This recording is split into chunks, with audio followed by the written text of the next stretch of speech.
Halo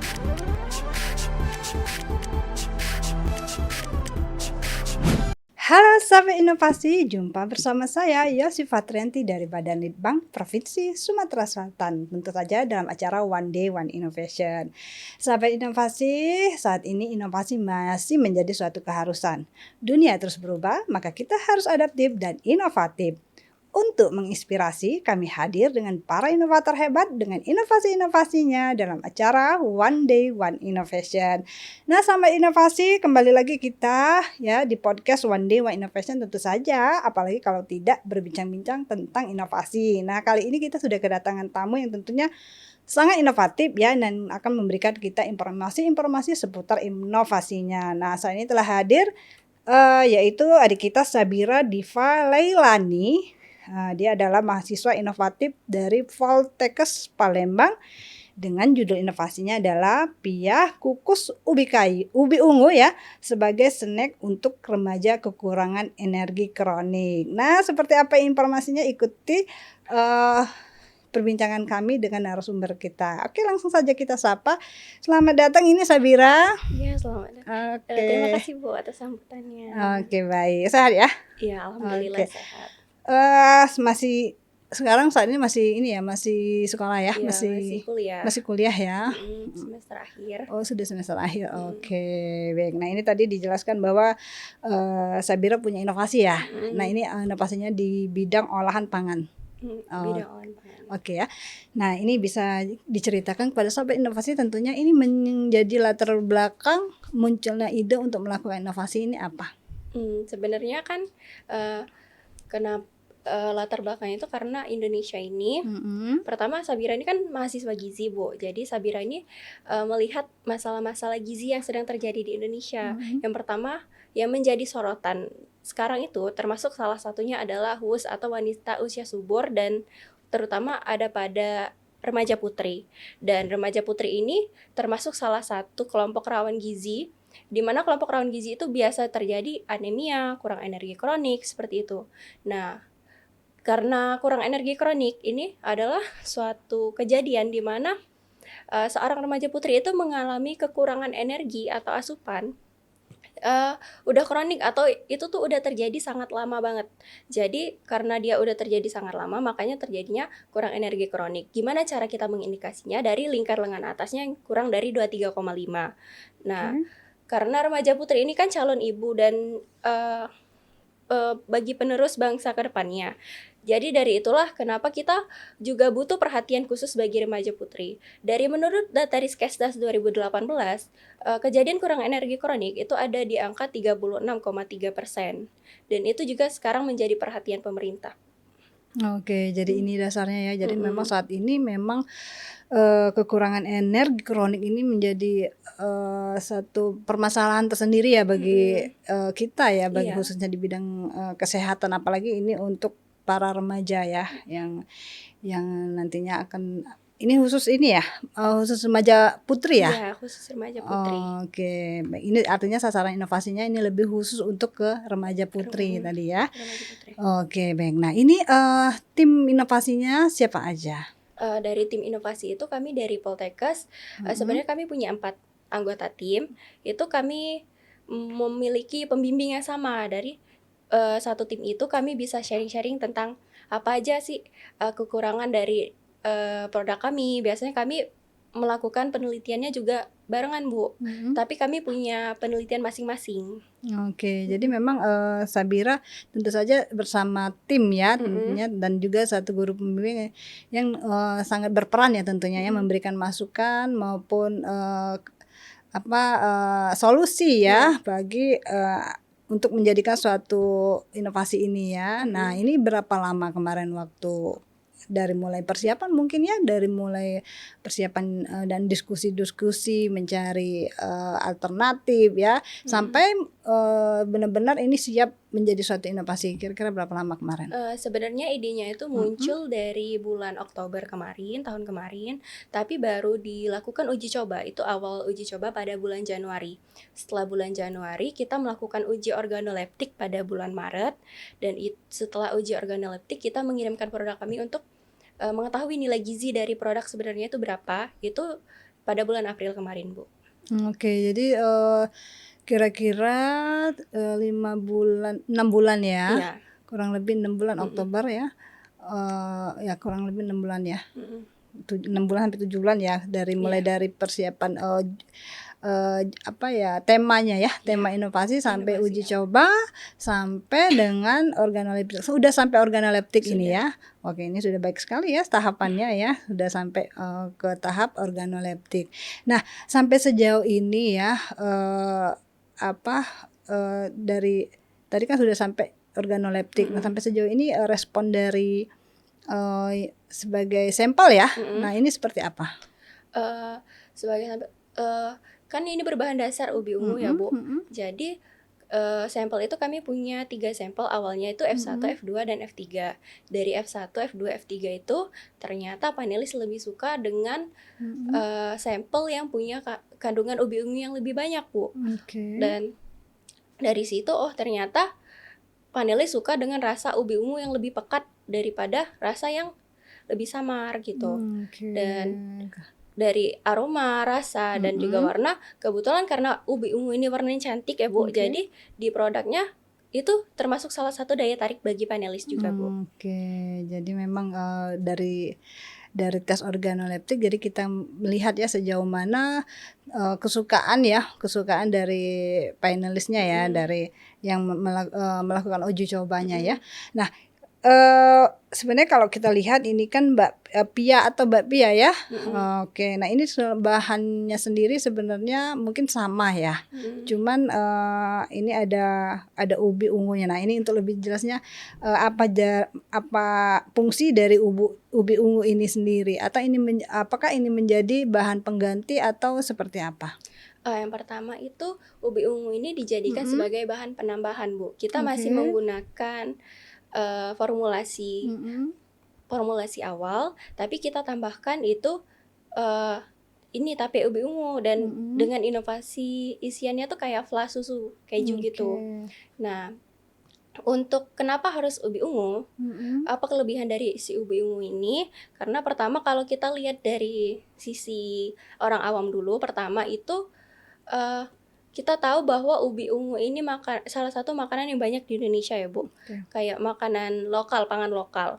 Nah, dari situ kita ingin mengembangkan pangan lokal itu sendiri agar ini mudah untuk dibuat kembali oleh masyarakat. Kayak kita mengenalkan bahwa kita nggak selalu butuh pangan-pangan luar, walaupun sebenarnya mereka bagus, tapi ternyata pangan lokal juga lebih baik dari hal tersebut. Nah, jadi kita ngembangin pangan lokal itu, jadi ubi ungu ini kita bikin tape.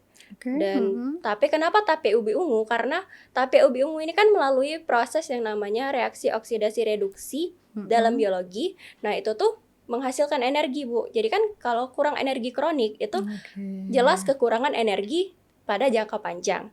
Maka dari itu kita menggunakan tape karena tape itu energinya tinggi. Pada dari itu kami mengambilnya tape ubi ungu. Jadi sebenarnya ini ubi ungu ini bukan hanya sekedar dibuat mungkin diolahnya direbus dulu, kemudian diambil tepungnya, tapi tidak ya, ini dijadikan tape dulu ya. Nah, kalau dari kita tahu kalau Pia itu kan ini kan selama ini nggak ada nih ya, kita taunya Pia itu nggak ada ubi ungunya ya. Nah, tapi ternyata ini dicampur ubi ungu atau tapenya. Nah, apakah ini ada tingkat kesulitan ya dalam pengolahannya, atau mungkin ada bahan yang dikurangi? Nah, seperti apa? Untuk tingkat kesulitan dalam pembuatan tape ubi ungu itu sebenarnya nggak ada, Bu. Jadi itu sangat mudah banget dibuat. Pertama kita kukus dulu kan ubi ungunya, terus setelah kita kukus, kita diamkan ke suhu ruangan. Terus setelah didiamkan ke suhu ruangan, baru kita tambahkan ragi 1,5% dari berat dari berat ubi ungu itu. Maka dari itu setelah itu baru kita jadikan tape. Kita fermentasi selama kurang lebih 72 jam. Nah, untuk kesulitannya sebenarnya tidak ada selain kita menjaga kebersihan dari si tape ini. Jadi kita kalau bisa kita kurangi dari kontaminasi-kontaminasi yang mengakibatkan gagalnya dalam pembuatan fermentasi tape. Oke, nah ini tadi kan kalau tapenya ya, untuk membuat tapenya sendiri tidak ada kesulitan. Tapi kalau dicampur dengan bahan pianya sendiri, apakah ada apa ya? Maksudnya kalau kita biasanya menambahkan bahan baru, biasanya kita kan ada sesuatu yang atau dikurangi supaya bentuknya itu menjadi tidak keras atau sama gitu kan seperti pia-pia. Nah, apakah juga Sabira juga menemukan hal-hal demikian? Nah, dari pengurangan bahan itu sebenarnya tidak ada. Jadi awalnya Sabira tuh agak ragu. Kalau misal setelah penambahan si tape ubi ungu itu akan merubah tekstur dari pianya. Ternyata setelah dicoba, diuji cobakan ke panelis, ternyata panelis lebih suka malah yang kandungan tape ubi ungunya lebih banyak. Jadi sebenarnya tekstur itu tidak terlalu bermasalah karena panelis lebih menyukai yang tape ubi ungunya lebih banyak tadi, Bu.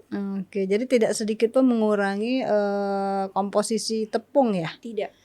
Oke, nah berapa banyak ini yang ditambahkan tapenya ditambahkan misalnya kita mau bikin pianya berapa, mungkin dalam kita ngitungnya pia dalam 1 kilo ya, 1 kilo bahan pia ditambah dengan tape ubi ungu tadi itu berapa banyak penambahannya? Jadi sekali buat tape itu kan kita menghasilkan mungkin 10 biji pianya sekecil ini dan itu 75 gram tape. 75 gram tape. Jadi itu sudah cukup ya memenuhi kebutuhan gizi ya. Iya. Untuk mengatasi kekurangan energi kronik ini dalam satu sajian pia ya, pia kukus ini ya. Jadi itu memang sengaja dilakukan fermentasi tapi untuk menghasilkan energi tadi ya. Tujuan dari fermentasi ubi ungu ini ya. Kalau enggak dia enggak akan menghasilkan energi ya. Seperti itu ya mungkin ya. Oke, nah ini artinya dalam pembuatan inovasi ini Sabira tidak mengalami kesulitan ya. Kalaupun ada itu bisa teratasi ya. Iya. Oke, baik. Nah, sampai ini tahun 2023 kemarin ya. Nah, ini sudah juga diuji organoleptik. Nah, kalau untuk sudah dihitung sampai perhitungan ininya belum? Untuk perhitungan nilai gizinya. Nilai gizi dan juga mungkin nilai kalau kini dijual gitu ya sudah dihitung belum? Sampai break even point-nya mungkin udah sampai sejauh itu belum? Nah, kalau untuk nilai gizi itu kami sudah menghitungnya. Jadi produk ini kan kemarin dikirimin ke Bogor untuk ngelakuin uji proksimat untuk melihat nilai gizinya berapa. Sudah mencukupikah standar untuk remaja cake. Dan kalau untuk nilai jualnya belum, Bu. Jadi masih untuk penelitian pengembangan penyempurnaan produknya terlebih dahulu. Oke, jadi memang sudah dilakukan uji organoleptik, uji proksimat tadi ya untuk mengetahui nilai gizinya ya. Dan nanti mungkin ke depannya ya karena ini kita diharapkan ini kan bisa menjadi inovasi yang tentu saja ini kan bermanfaat nih ya. Untuk mengatasi satu permasalahan pemerintah tentunya ya. Dari inovasi ini, nah mungkin nanti ke depannya juga dihitung ya. Karena ini kita kan harapkan bisa dikonsumsi oleh para remaja khususnya ya. Oke, baik. Nah, Sabira ini inovasinya baik sekali ya. Mungkin ini nanti ke depannya akan dikembangkan lagi ya. Nah, ini apa rencana ke depannya selain yang untuk perhitungan bagaimana ini sewaktu-waktu akan diproduksi secara banyak ya, tentunya kita memerlukan perhitungan komersilnya ya. Nah, ini selain itu ada lagi yang ingin dikembangkan dari produk ini? Sebenarnya kalau untuk dikembangkan saat ini sejauh ini masih belum ada, tapi karena Sabira ngerasa produk ini udah jadi sampai ke uji nilai gizi. Tapi setelah ini kami akan melakukan intervensi kepada remaja kurang energi kronik. Walaupun pihak kukusnya udah memenuhi standar untuk snack remaja kurang energi kronik, mhm. tapi kami mau melihat intervensi seberapa cepat peningkatan Oke.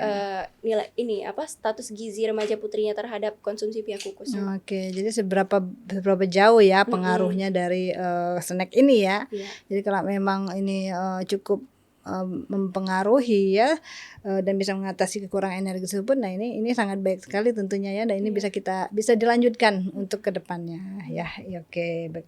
Nah ini Sabira, kayaknya bincang kita ini harus kita akhiri ya, namun sebelumnya nih mungkin ada pesan ya yang ingin disampaikan kepada tim-tim inovasinya, silakan. Pertama-tama saya ingin mengucapkan terima kasih dulu kepada instansi pendidikan saya, yaitu Poltekkes Kemenkes Palembang, kepada Bapak Direktur, selanjutnya kepada Ibu pembimbing saya, Ibu Dr. Yuli Hartati, dan juga teman rekan satu tim saya yang telah membantu dan membimbing saya sampai ke titik ini. Oke, baik. Oke Sabira, ini karena, kita harus akhiri ya perbincangan mungkin di lain waktu ya Sabira. Tentu saja ini kita akan berbagi informasi ya seputar inovasi, mungkin ada, inovasi baru atau justru dari kelanjutan inovasi ini. Nanti kami tunggu tetap kehadirannya di podcast One Day One Innovation. Dan tetap bersemangat untuk melakukan inovasi tentunya ya. Iya. Oke, baik. Nah, sampai inovasi, itulah tadi perbincangan kita ya dengan inovasi singkat tapi luar biasa. Ini inovasinya ya, tentu saja ini salah satu tujuan mulia dari adik kita Sabira, yaitu berusaha ya untuk ikut membantu pemerintah mengatasi permasalahan kekurangan energi kronik khususnya para remaja putri. Nah, ini harus kita dukung ya. Nah, untuk Sabira Inovasi juga tetaplah terus ya untuk berinovasi dari hal-hal yang tentunya tidak usah jauh-jauh ya, di lingkungan kita pun ternyata masih banyak masalah yang memerlukan suatu inovasi. Oke, tentu saja dengan jurus 4S kita, setiap orang adalah inovator, setiap masalah peluang inovasi, setiap solusi harus sinergi, dan setiap inovasi harus konkret hasilnya. Salam inovasi.